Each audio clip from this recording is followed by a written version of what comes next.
Hello guys, how's it going? My name is Dal. So far, during the patch 11.1 development, while no class tuning has been finalized, we have been seeing a variety of different classes kind of floating towards the top echelons of endgame content, gaining a lot of popularity for early raiding, early Mythic Plus, and early everything really. And one of the classes that has gained very strong first impressions for Season 2, at least in development, has been the class of Shaman, which is to no one's surprise since Enhancement, Elemental, and Restoration have had a fantastic start since the launch of War Within, and it looks like they'll continue that trend potentially going forward in Season 2 unless they get hit by some severe nerfs during the final few weeks of development. And it's been a second since we checked in with how Shamans are performing for the patch 11.1, so for today's video I wanted to do a bit of a deeper dive at everything they've seen so far since the launch of 11.1, featuring brand new reworks to some of the specs, tier sets, a couple of buffs, but also what looks like a heavy amount of nerfs for enhancement, though it doesn't seem like those nerfs are going to be keeping them down anytime soon. As always though, if you want to stay up to date with all the newest class changes for the patch 11.1, we should be getting an announcement date sometime very soon. Be sure to follow the channel and subscribe, but otherwise, let's dive right in. So it's been a second since we were really caught up with the class of Shaman. Initially, they decided to juice up enhancement a bunch, but also didn't really do too much for Resto or Elemental. Resto in particular got a couple of towns that were like, alright, maybe this will be good. But after some initial testing, it looks like maybe it won't be good. So this is a whole set of changes that have happened since. So this is like mostly just an evolution of the class of Shaman. And while you may in this video update see a bunch of nerfs, you should still keep this in mind that right now, I guess the best way to put it is, War Within should be renamed to Shaman Within, because it looks like Shamans are Blizzard's favorite, at least so far, for this expansion. So catching up with some of the baseline things, there's not a lot of baseline changes for the class of Shaman. In fact, the talent tree's generally one of the better ones compared to some of the other class options out there. They did end up fixing Bulwark a little for PvPers out there. Initially, Bulwark does give you a magic debuff or a magic buff that can be removed or spell stolen by other players, but they changed it so it no longer is a magic effect, so you can not be purged or removed or spell stolen or anything like that. The additional shielding, however, can be removed because it is a magic effect, but the initial shielding of Stone Bulwark Totem isn't magic in any way. So for PvPers, that's going to be nice because your shield won't be ripped off of you immediately by classes that can take it off instantly. So that's nice, but from there on, it's mostly spec-specific changes from here on out, starting with a spec of Elemental. Now with custom Elemental, one first thing they did is change up the visual of Lightning Rod, which is an ability that either can be applied passively through Stormbringer or actively by Elemental by using Tempest, Earthshock, Eleblast, Earthquake to target an enemy with a Lightning Rod. Any nature damage you do to any targets also ends up splashing on all targets with Lightning Rod, which can be a significant bit of overall damage. So now when you apply Lightning Rod to a target, and when I guess you hit it, I guess that lightning animation is supposed to be a little bit different, which is nice that they're updating a lot of these lightning effects, like either the actual lightning bolt from Shaman or now the Tempest lightning, which looks very similar to the original, but I guess it is a little bit cleaned up version if anything. Outside of this visual adjustment, Elemental doesn't see a lot of new changes. They do see some adjustments with the Farseer as well as Stormbringer. For Farseer, it's mostly a defensive change with Maelstrom Supremacy, which now increases the healing of your Healing Surge and Chain Heal by 15%, mostly to double up in effectiveness for Restoration, but this kind of gives the Elemental Farseer a bit more of this hybrid healing component, so that healing goes up from 8% to 15%, and that's really about it. For the most part, Farseer Elemental hasn't really been touched. As for Stormbringer, the passive of Arc Discharge can now stack up to 2 charges, where Tempest give you next to Lightning Bolts or Chain Lightning spells an instant cast and causes them to deal 40% increased damage, which is kind of nice. There were some situations where, let's say, you were randomly getting a Chain Lightning or a Tempest proc while doing single target damage, and then you go from Tempest and you chain into another Tempest. That sometimes does happen as Elemental, and in those situations you would end up cannibalizing a little bit your arc discharge value. It's not a feature that happens too often, but you can go into Tempest, and then you have already a second Tempest banked up, so then you would lose out on the value of arc discharge if you look into Lightning Bolt. But now you can Tempest into Tempest, gain full value of arc discharge into a second arc discharge, which allows you to a slightly smoother rotation and means that you are doing less proc cannibalization, which is really good, honestly. But outside of that, Elemental hasn't gone through a lot of changes. It is essentially the same Elemental that you know over in Live Realms, but just transitioning into a same melee with a new tier set heading into 11.1. There's a lot of changes happening to enhancement, but not as much to Elemental, and hopefully that doesn't mean that Elemental is going to be falling behind by any measure. It feels like every new patch, any spec that doesn't get a lot of changes usually isn't as highly performing, so I'm really worried for Elemental. I'm hoping this thing will be tuned correctly, because it's such a fun range class, and I'm a big fan of its playstyle. But from there, we can go to the star of the show, enhancement, which is the spec that's probably going to see the most amount of nerfs, but based on some of the damage this thing can do, at least when it comes to dungeons, it still slams for quite a lot. I mean, some of your abilities are not going to hit for nearly as much, but this thing still puts out some great numbers, and at least as of this moment right now on the PTR, it does seem like a very popular spec to pick up and play, and it's one of the, I'd say even some of the easier ones to get into, as long as you can figure out your priority of Maelstrom abilities and Maelstrom generators. Like, as long as you have that priority down, it's really highly effective, at least for most players just jumping into Mythic Plus dungeons. The one thing I don't like about, and this is the first thing I guess I can complain about when it comes to enhancement, is your Maelstrom abilities no longer have this glow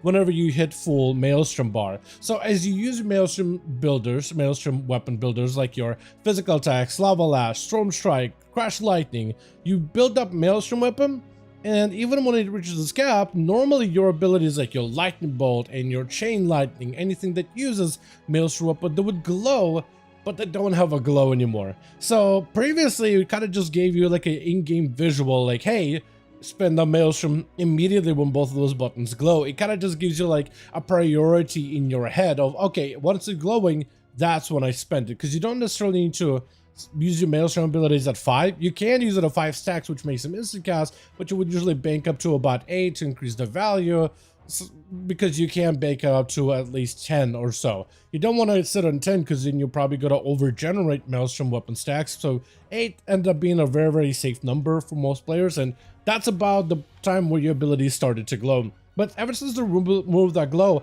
I did notice myself forgetting to Chain Lightning and Lightning Bolt as often as I do.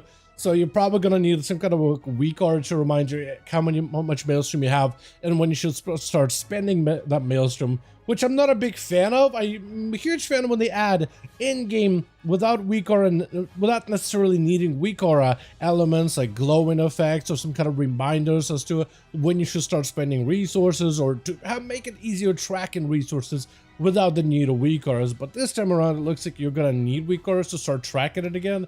I just feel like it's a bit of a step backwards for enhancement, but yeah, just prepare. If you're gonna be playing the spec, you're probably gonna need one extra weak aura going forward if you're not running one already. But as for enhancement, we got a bunch of adjustments, and a lot of these are gonna be nerfs, and they're gonna sound scary, but they're really not that scary, at least when it comes to how strong this class is as of this moment. Lava Lash as an ability saw a 20% damage nerf after it was initially buffed up by, I don't know, like what, 100%? Because they buffed up all your basic Maelstrom generators, from your Storm Strike, your Lava Lash, your Crash Lightning, even your Ice Strike, which I don't really see as much of play, at least as of this moment, but they buffed them all by a bunch. But Lava Lash does get nerfed a bit, mostly because it was hitting things for 8 million, especially if you're playing Totemic and you're playing around the Hot Hand playstyle, which you could proc guaranteed with Whirling Elements. So they probably thought, okay, yeah, 8 million is probably a lot. Let's just tone it down a little. It still hits very hard, however.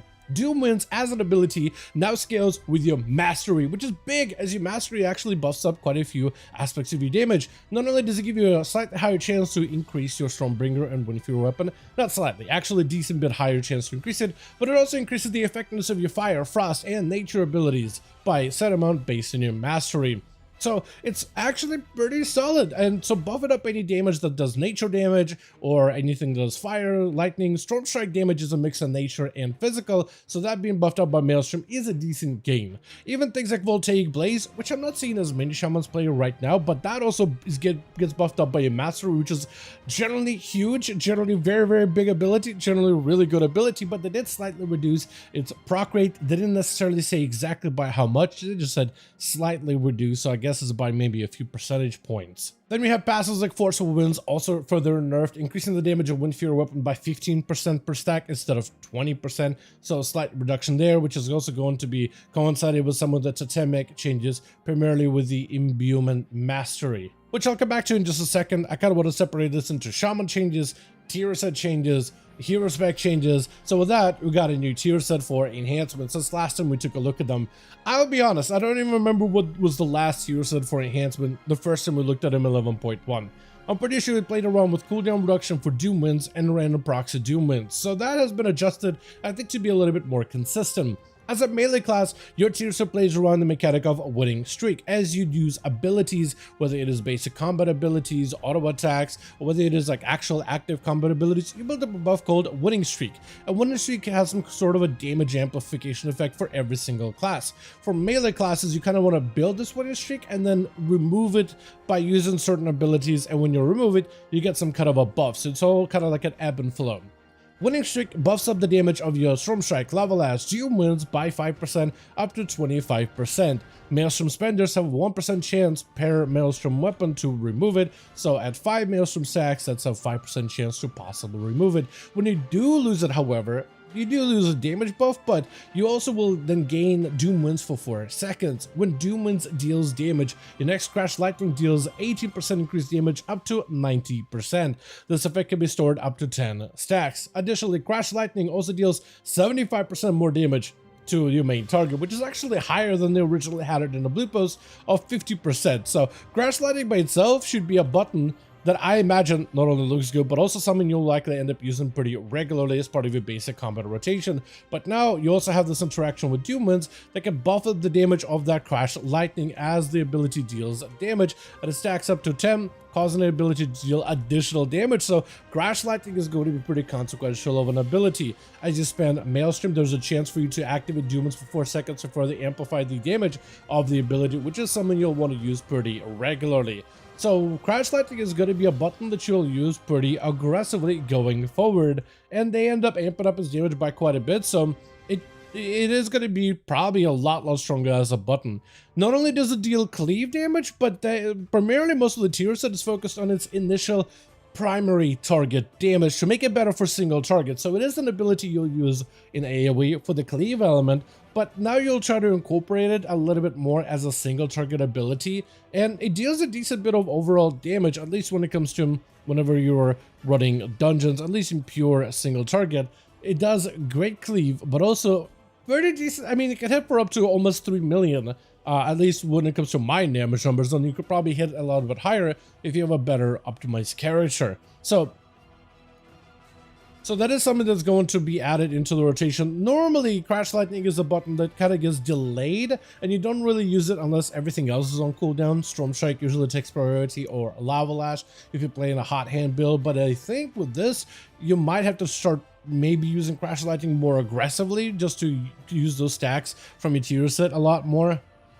But it does also get you playing with Doom Winds as an ability, not necessarily, because I feel like Doom Winds as a button used to be really good way back in the day, and then they adjusted by quite a bit, so it's still decent as an ability, but it doesn't feel quite as satisfying to use like it did like back in Legion, the initial version, which just hammered the target with a ton of damage. But I think they found a way for you to use Doom Winds to amplify other abilities for that satisfying feeling, and with the new animation that you have with Crash Lightning, I think it does kind of bring back some of that satisfaction back into the game. But that is their tier set. I actually kind of like this version. At least it has a very specific gameplay loop. It isn't as RNG as some of the other specs out there, like Assassination Rogue, so it could be a much worse tier set. I don't know numerically how good it is when it comes to tuning. I try to look at the numbers, but I don't think there's still any data for that specifically yet on classes, at least this early in the PTR. Usually you get that info closer to the release of this new patch, new content. So to me, on paper, it looks like a decent tier set, but numerically, number-wise, I don't really know how much of an impact it really has on your overall damage output, though I think historically, Enhancement Shaman tier sets are generally pretty good when it comes to their damage increases. From there, we got some adjustments to the hero specs of the Shaman, which enhancement, in fact, has gotten itself in a very interesting situation where both of the hero specs, at least so far in 11.1, for the most part, have been wildly competitive and pretty strong overall. Now, for Stormbringer, we got a couple adjustments such as Conductive Energy, which gives you a Lightning Rod effect. Using abilities like your Lightning Bolt, Elemental Blast, Primordial Wave, and Chain Lightning makes your target a Lightning Rod, allowing a portion of your nature damage to also strike all targets with Lightning Rod. They've added Primordial Wave to apply this effect, which is pretty good because it's an ability you're going to be using pretty regularly this next season, at least with some of the changes for enhancement, because it changed it a little so no longer it does this Lightning Bolt thing, but instead it deals immediate elemental damage, and then when you have this extra effect with Primordial Storm, it could do Frost Strike, Flame Strike, Storm Strike damage to all targets while also firing lightning bolts to everybody, so having that synergized with Stormbringer is going to be pretty good. But they also gave the Conductive Energy talent a little bit more of that leeway too. So what they did is normally when you strike an enemy with, let's say, Chain Lightning in AoE, it'll apply Chain Lightning or it'll apply Lightning Rod on your primary target. So when you want to spread Lightning Rods to multiple targets, you're going to have to tab or select another target, Chain Lightning them, and then if you want to keep spreading it, you have to keep targeting a new target, Chain Lightning, new target, Chain Lightning, and it's a lot of tap targeting around to try to spread the ability as much as you can all over multiple foes. But what they wanted to do is make it a little bit easier for you to spread, where if you Chain Lightning the first target, if they don't have a Lightning Rod, it'll automatically apply to them. But if you Chain Lightning again, and if your primary target already has a Lightning Rod, it'll just apply it on a second or nearby target until your first one loses that Lightning Rod. So now you no longer have to tab around and change your target too much as Enhancement Shaman to spread Lightning Rods, because the spread kind of automatically all on their own, which is really convenient and really good. I'm a big fan of these convenient type of changes because it just allows you to focus in on your primary target, have this funnel type of gameplay as enhancement where you, let's say you just want to focus on the strongest enemy in the group, no longer have to be doing the minutia, the little bit of dancing here, you know, tab, chain, tab, chain, tab, chain, and I feel like it just ends up making that playstyle feel a lot better, allowing you a little bit more consistency with Lightning Rod without having to micromanage the ability in its spread nearly as heavily. And I guess this thought that Tempest was falling behind, or Stormbringer playstyle was falling behind a little bit, so they actually buffed up the damage of Tempest by 15%.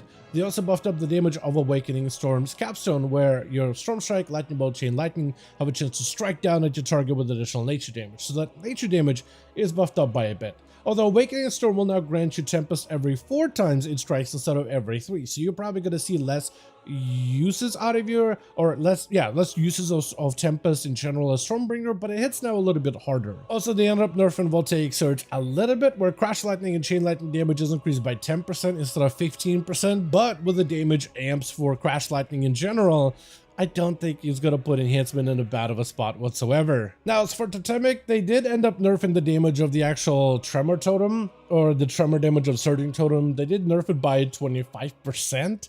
It still hits very hard, but it was still maybe a little bit too much damage for a short bit. Though they did end up, they actually also nerfed the damage of your Lively Totems and the actual AoE effect of that totem as well. The Searing Totem, or Searing Volley damage has been nerfed by 20% as well, even though I don't really see that totem doing a ton of AoE damage.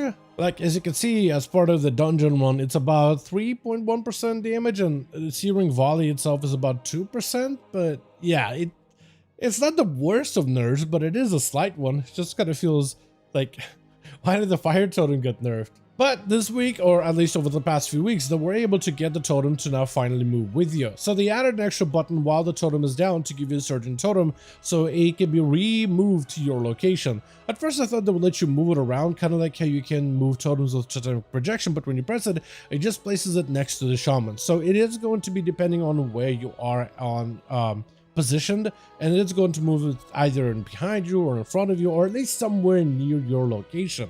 So it's not like you'll be able to maneuver the totem and place it like behind the pillar or anything like that, but if you need to move it and place it on top of you as you deal damage, as let's say the tank is going to take a boss and then run him around the corner or something, you will at least will be able to get full value of the totem and will be able to move it so it no longer is completely static. Lastly, we come back to Imbuing Mastery that I mentioned earlier. With Imbuing Mastery, they ended up decreasing the proc rate of Imbuing Mastery, or rather, Wind Fear Weapon used to be buffed up by 10% proc rate, now it's down to 5%. Also, they used to be increased the damage of your Imbuing Mastery or Wind Fear Weapon by 15%, now it's down to 8%, so slight damage reductions for Wind Fury Weapon procs, but not the worst, at least.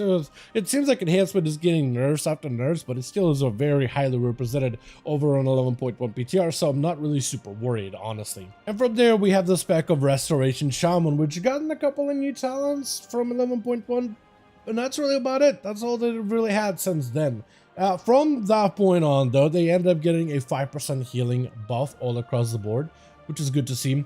Acid rain damage has also been buffed up by 25% to make sure that their damage doesn't really fall too far behind all other classes, as that's majority of their contribution within content like Mythic Plus. And also proc abilities like Master the Elements no longer last for 15 seconds, now they last for 30 seconds, so now you can bank it up and then use it at a later time. This is going to be kind of nice, just allowing you to hold on to this buff until later, especially in content like Mythic Plus, like as you're traveling from one trash bag to the next. You just took down a trash bag, got a couple of lava bursts, heading into the next one. It's nice that you might actually be able to use the Master of Elements healing buff in the next pack than just losing it outright completely. From there, Restoration mostly gets a buzz towards Farseer to try to make it a little bit better. They have been some Restoration Shamans that play Farseer, but for the most part, Totemic is generally a very, very popular pick, at least more popular than Farseer in most forms of endgame content. So they're trying to buff this up by a little bit.